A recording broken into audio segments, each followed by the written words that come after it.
ये है भारत का प्रसिद्ध नगर इलाहाबाद।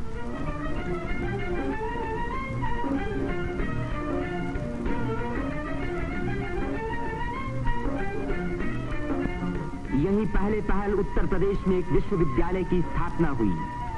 इसी वजह से ये नगर उत्तर प्रदेश की शिक्षा और सभ्यता का केंद्र माना जाता है। पंडित मदन मोहन मालवीय, पंडित गोविंद वल्लभ पंत और अनेक प्रतिभाशाली व्यक्ति इसी विश्वविद्यालय की देन हैं, जिन पर आज देश को गर्व है। ये है हमारे प्रधानमंत्री पंडित जवाहरलाल नेहरू का निवास स्थान, आनंद भवन। भारतीय राजनीति का ये एक प्रमुख केंद्र रहा है। इस नगर को तीर्थराज प्रयाग भी कहते हैं। यहीं गंगा और जमुना का संगम है। इसी संगम में गुप्त सरस्वती नदी भी आकर मिलती है। इसीलिए इस स्थान को त्रिवेणी संगम कहा जाता है। त्रिवेणी बहुत पुराने जमाने से भारत का एक पवित्र स्थान माना जाता है। सृष्टि की रचना की शक्ति प्राप्त करने के लिए यहाँ ब्रह्मा ने यज्ञ और तपस्या की। लक्ष्मी की प्राप्ति के लिए विष्णु ने भी यहीं तपस्या की। यहीं स्नान करके भगवान शंकर ने त्रिपुर राक्षस के वध करने की शक्ति प्राप्त की और यहाँ महात्मा बुद्ध ने संसार को सत्य का संदेश भी सुनाया। समुद्र मंथन के बाद जयंत के अमृत का घड़ा लेकर जाते समय एक अमृत कण छलक कर यहाँ गिरा और तभी से इस स्थान पर कुंभ मेले का महान पर्व आरंभ हुआ। इस वर्ष भारत का सबसे बड़ा कुंभ मेला इसी स्थान पर हुआ। इस मेले में लगभग 1 करोड़ व्यक्ति त्रिवेणी में स्नान करने के लिए आए।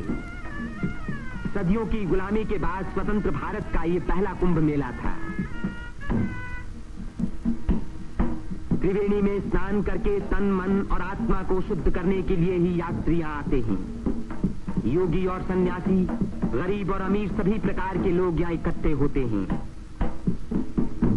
कुंभ मेले के मौके पर देश के नर नारी एक दूसरे के धार्मिक विचारों से परिचित होते हैं।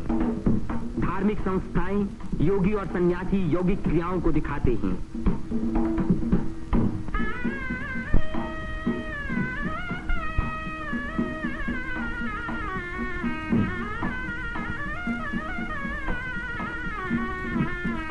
धार्मिक विचारों पर तर्क वितर्क होते हैं और देश के गौरवपूर्ण प्राचीन रहस्यों का उद्घाटन होता है। यहाँ के सुंदर दृश्य प्राचीन भारत की महत्ता की याद दिलाते हैं।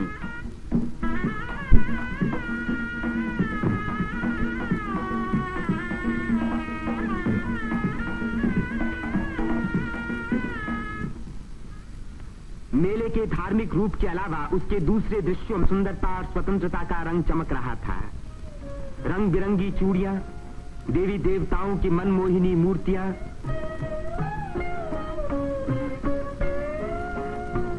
हरी जपन की मालाएं, सिंदूर और चंदन के ढेर, औरतों के साज श्रृंगार, बच्चों के खेल खिलौने, लाल बुझक्कड़ मिट्ठू मियां। तीर्थयात्रियों की सुविधा और सुरक्षा के लिए और स्वतंत्र भारत के इस महान पर्व को सफल बनाने के लिए उत्तर प्रदेश सरकार ने अपनी ओर से कोई कसर उठा न रखी। मेला शुरू होने के कई महीने पहले से ही सरकार की ओर से तैयारियां शुरू हो गई थीं। उबड़ खाबड़ जमीन को समतल बनाने के लिए बुलडोजर जैसी बड़ी बड़ी मशीनों से जमीन की सतह ठीक की गई।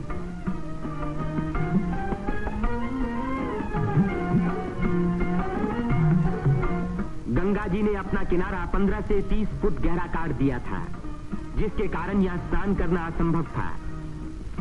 बुलडोजरों ने इन किनारों को सपाट बनाया, जिससे तीर्थयात्री यहाँ सकुशल स्नान कर सके।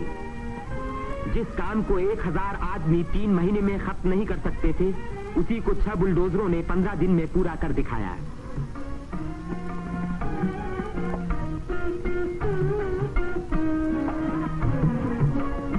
फौजी इंजीनियरों ने सड़कों पर बिछी रेलवे लाइनों के ऊपर पुल बनाने में बड़ी मदद की।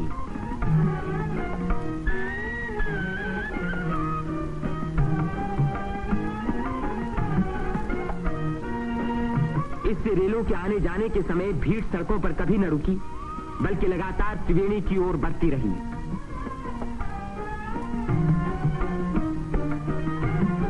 जगह की कमी के कारण ज्यादा लोगों के रहने का इंतजाम गंगा के पूर्वी तट पर झूसी की ओर किया गया। वहां से शेष मेले तक आने के लिए भारतीय सैनिकों और और उत्तर प्रदेश सरकार के सार्वजनिक निर्माण विभाग ने पीपों के 6 पुल बनाए। कुंभ मेले के इतिहास में यह पहला मौका था जबकि यहां बिजली लगी। 1000 बिजली के खंभे लगाए गए, जिनके लिए 160 मील से अधिक लंबी तार लाइन इस्तेमाल हुई।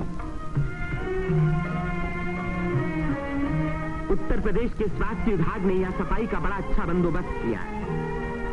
चारों तरफ मशीनों से लगभग 250 मन डीडीटी का भारी छिड़काव किया, जिसके कारण मेले में मच्छरों व मक्खियों का नामो निशान बाकी न रहा।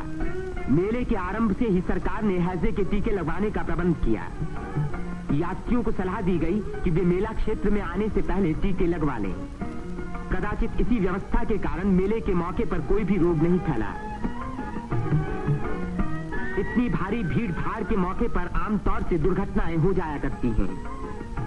इन दुर्घटनाओं का सामना करने के लिए उत्तर प्रदेश सरकार ने चिकित्सा एवं स्वास्थ्य विभाग की एम्बुलेंस गाड़ियों से घायल और बीमार यात्रियों को तुरंत अस्पताल पहुंचाने का पूरा प्रबंध किया। 9 अस्थायी अस्पताल देरों में खोले गए, जिनमें 228 रोगियों को रखने का इंतजाम था। गरीब रोगियों को खाना मुफ्त में दिया गया। राशनिंग विभाग ने यात्रियों की सुविधा के लिए यहां आटा, शक्कर, मिट्टी का तेल और अन्य जरूरी सामान का भारी स्टॉक जमा किया, जिससे इन चीजों की कीमतें न बढ़ पाईं।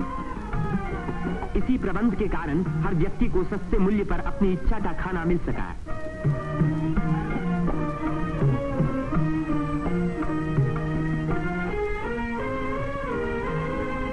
सेवा समिति, अग्रवाल समिति और भारत स्काउट्स एंड गाइड्स जैसी स्वयंसेवक संस्थाओं ने यात्रियों के मार्ग निर्देशन, उनकी सुरक्षा और घायलों का प्राथमिक उपचार किया।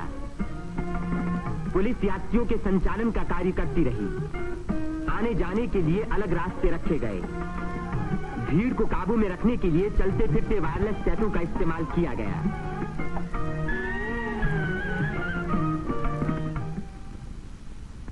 भूले भटके लोगों को खोज निकालने और उनको उनके घर वालों तक पहुंचाने का खास इंतजाम किया गया।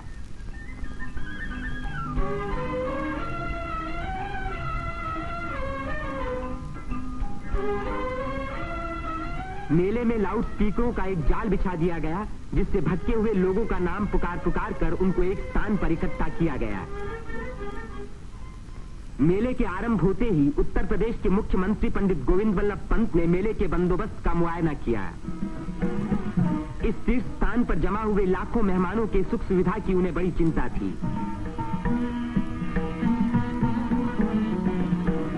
उन्होंने नाव पर सवार होकर घाटों का निरीक्षण किया।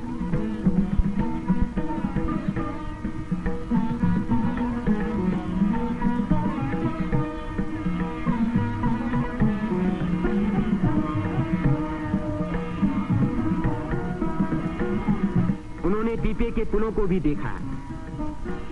ये अखाड़ा जो ऐसे ही एक पुल को पार कर रहा है, पुल की मजबूती का सबूत है।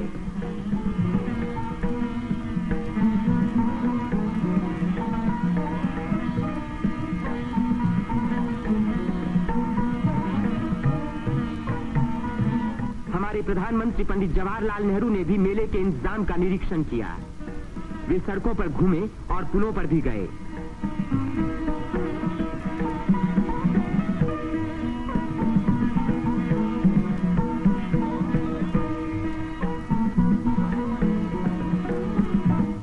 अन्य स्थानों को भी देखा भाला।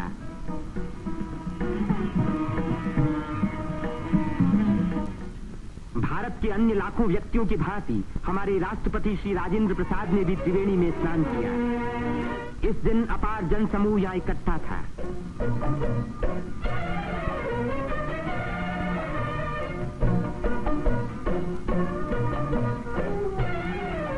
हर घाट पर लोगों की भीड़ स्नान कर रही थी।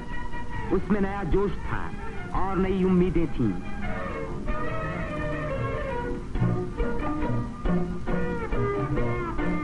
ये दृश्य जाहिर कर रहा था कि इस भीड़ की महान रचनात्मक शक्ति के कारण देश का भविष्य उज्जवल है। उसकी इसी शक्ति के कारण हमारी उन्नति के बड़े से बड़े कार्य अवश्य सफल होंगे। जिस स्थान पर मनुष्य और देवताओं ने यज्ञ किए और भविष्य का संकल्प किया, उसी स्थान पर इन नर नारियों ने आज भारत को फिर से बलवान और सुखी बनाने की प्रतिज्ञा की और भारत की स्वतंत्रता को अमर रखने के लिए अपने शरीर में एक नए प्राण को जन्म दिया।